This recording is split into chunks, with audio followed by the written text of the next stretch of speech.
ഇന്നത്തേതൊരു വ്യത്യസ്തമായ ഒരു ചട്നിയുടെ റെസിപ്പിയാണ്. അതിനായി 1/4 കപ്പ് മുതിര എടുത്തിട്ടുണ്ട്.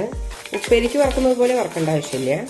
കുറേശ്ശെ കളർ മാറാൻ തുടങ്ങിയിട്ടുണ്ട്. ഈ ഒരു സ്റ്റേജിൽ നമുക്ക് എടുക്കാം. പാനിലേക്ക് 2 ടീസ്പൂൺ വെളിച്ചെണ്ണ ഒഴിച്ചിട്ടുണ്ട്. ഇതിലേക്ക് 1 ടേബിൾ സ്പൂൺ ഉഴുന്നിടാം.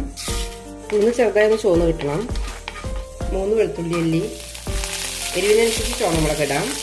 കറിവേപ്പില, സവാള നീളത്തിലരിഞ്ഞത്. സവാള ട്രാൻസ്പാരൻ്റ് ആകുന്നവരെ വഴറ്റിയെടുക്കണം. ഇനി ഇതിലേക്ക് തേങ്ങ കൂടി ഇടാം.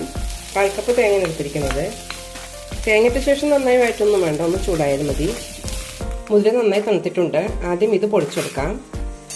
ഇതിലേക്ക് സവാള എല്ലാം ഇടാം.